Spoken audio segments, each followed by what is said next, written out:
जब देश के प्रधानमंत्री हुए तो उन्होंने कहा गांव गांव बिजली पहुंचाने का काम मोदी सरकार करेगी। जब 2017 में मोदी और नीतीश कुमार जी एक प्लेटफॉर्म पर आने का काम किया साथियों, तो मोदी और नीतीश ने कहा घर घर बिजली पहुंचाने का काम करेंगे। पहुंचा कि नहीं पहुंचा? घर घर बिजली पहुंचा कि नहीं पहुंचा? पनोरमा ग्रुप, जो सोचता है वो करता है। आपके अपने सपनों का आशियाना। नमस्कार, देख रहे हैं आप सिटी पोस्ट लाइव और मैं हूं आपके साथ पूजा शर्मा। एनडीए नेताओं की ताबड़तोड़ सभाएं हो रही है।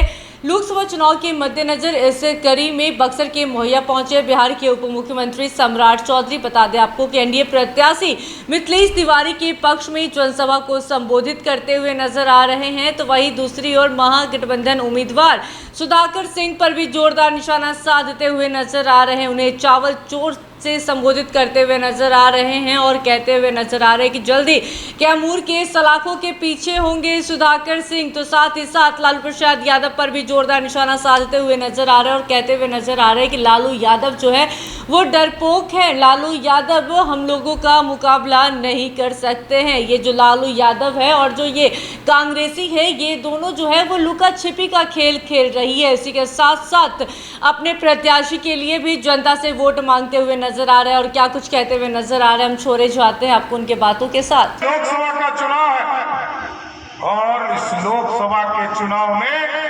एनडीए के प्रत्याशी, भाजपा के प्रत्याशी यहाँ सुदेश राम जी हैं, उनके लिए वोट मांगने आया हूं। और साथियों, क्यों वोट चाहिए? इसलिए चाहिए, याद कीजिए इतिहास हमारा। यही अखंड भारत का सपना पंडित चाणक्य ने देखा था। मौर्य डायनेस्टी उन्हें 2000 वर्ष पहले पंडित चाणक्य ने सपना देखकर इस भारत का निर्माण किया था। गोल्डन एरा हमारे इतिहास के पन्ने में पढ़ते हैं, स्वर्णिम काल रहा भारत का, मगध का। लेकिन याद कीजिए साथियों, ये भी जब स्वर्णिम काल में हमारे सोने की चिड़िया भारत को बनाने का काम किया, उसको कई, याद कीजिए, मोहम्मद गजनी आया, उसने भारत की विरासत को 17 बार लूटने का काम किया। 400 वर्षों तक मुगलों ने लूटा, 200 वर्षों तक अंग्रेजों ने लूटा और 70 वर्ष से कांग्रेस पार्टी ही लूट रही थी। इसी को जब 2014 में आपने भाजपा के उम्मीदवार को यहां से चुनाव जिताने का काम किया और नरेंद्र मोदी को प्रधानमंत्री बनाया साथियों, उसी दिन मोदी जी ने तय कर दिया कि अब सोने की चिड़िया नहीं बनाना है, अब दुनिया में भारत का डंका बजे, सोने का शेर बनाना है जो दुनिया में दहाड़ने का काम कर सके। ये भारत है और इस भारत को फिर स्वर्णिम काल की ओर ले जाना है। और भारत स्वर्णिम काल की ओर तब जाएगा साथियों जब हम दुनिया में श्रेष्ठ होंगे। जब मोदी जी 2014 में आए साथियों, तो हम 12वें स्थान पर आर्थिक व्यवस्था में खड़े थे। अर्थव्यवस्था की चर्चा गरीबों के बीच में नहीं होता था, लेकिन मोदी जी एक गरीब का बेटा, जिनकी मां दूसरे के घरों में काम करती थी, उस गरीब के बेटे ने जब भारत का कमान थामा, तो इस भारत को 12वें स्थान से उठाकर अंग्रेजों को हराकर 5वें स्थान पर पहुंचाने का काम था। और आगे करने आया हूं साथियों, यदि सुदेश राम जी को यहां से आप चुनाव जिताकर भेजेंगे, एकदम गारंटी देता हूं, मोदी जी ने तय किया है कि इसको 1, 2, 3 में देशों में, दुनिया के ताकतवर देश पहला, दूसरा, तीसरा में भारत को लाने का काम करूंगा साथियों। कई लोग चर्चा करते हैं मोदी जी ने क्या दिया। याद कीजिए साथियों, मोदी जी आए थे तो गांव गांव बिजली नहीं पहुंची थी। हम लोग प्रचार में आते थे, लोग कहते थे बिजली आती नहीं है, अब कहते हैं कि जाती नहीं है। यही फर्क है। जब देश के प्रधानमंत्री हुए तो उन्होंने कहा गांव गांव बिजली पहुंचाने का काम मोदी सरकार करेगी। जब 2017 में मोदी और नीतीश कुमार जी एक प्लेटफॉर्म पर आने का काम किया साथियों, तो मोदी और नीतीश ने कहा घर घर बिजली पहुंचाने का काम करें। पहुंचा कि नहीं पहुंचा? घर घर बिजली पहुंचा कि नहीं पहुंचा? अब साथियों, मोदी जी ने कहा है इस देश के जितने गरीब हैं उनके बिजली बिल को जीरो करने का काम मोदी सरकार करेगी साथ। इसलिए साथियों, हम आग्रह करने आए, गांव में जाए, चर्चा करें, आजादी के 70 वर्षों तक भारत को क्या मिला। यही कांग्रेस पार्टी जो आपके खिलाफ में लड़ रही है, उनसे पूछिएगा, कभी वोट मांगने आए तो कांग्रेसियों से पूछिए कि तुम्हारा प्रधानमंत्री कौन होगा। उनको पता नहीं होगा, उनके राहुल बाबा भी नहीं होंगे। कौन होगा ये तो बताओ, क्यों लुका छुपी कर रहे हो?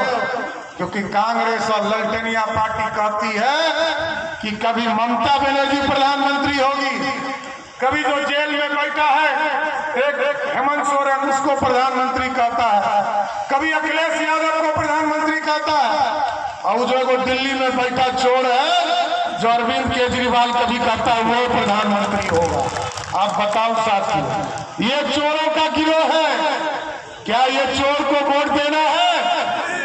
साथियों, एक ईमानदार व्यक्ति जिसने इस देश को श्रेष्ठ बनाने के लिए उठाना है, कोई पॉकेट नहीं है नरेंद्र मोदी, कोई परिवार नहीं है, यही पूरे हिंदुस्तान के 140 करोड़ की जो आबादी है यही उनका परिवार है साथियों।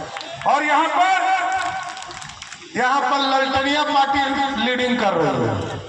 लालटेन का युग है, लालटेन का युग है नहीं ना है, लालटेन अब समाप्त हो गया और अब एलईडी का बल्ब आ गया है।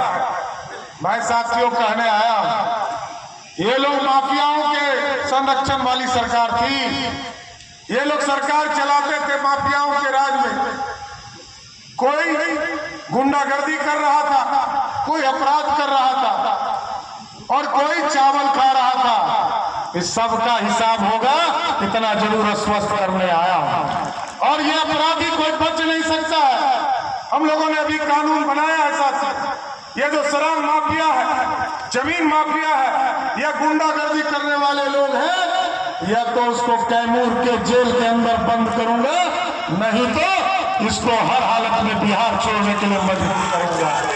कोई बच नहीं सकता है साथ। और लोग कहते हैं जब चुनाव आता है तो बैकवर्ड फॉरवर्ड हो गया, आरक्षण खत्म हो रहा है। अरे देश में ये तो बताओ, कांग्रेस पार्टी ने कभी आरक्षण नहीं दिया साथियों, ना लालू प्रसाद ने कभी आरक्षण दिया। जब आरक्षण पहली बार दलितों को, आदिवासियों को आरक्षण मिल रहा था तो पंडित नेहरू विरोध कर रहे थे, बाबा साहब अम्बेडकर और डॉक्टर श्यामा प्रसाद मुखर्जी ने और राजेंद्र प्रसाद ने आरक्षण देने का काम किया। 1977 में पहली बार अति पिछड़ों को कर्पूरी ठाकुर जी आरक्षण दे रहे थे, तब भी पंडित कैलाशपति मिश्र जी उनके पीठ पर खड़े होकर बिहार में अति पिछड़ों को आरक्षण दे रहे। इस देश में मंडल कमीशन आया साथी, लालू जी खूब चिकर चिकर कर कहते हैं आरक्षण हमने दिया। कब दिया ये तो बताइए लालू जी, कब दिया? मैं तो लालू प्रसाद को सबसे डरपोक नेता मानता हूँ, इसलिए डरपोक नेता मानता हूँ साथी। आज सम्राट चौधरी को भाजपा ने अध्यक्ष बना दिया, भाजपा ने हमें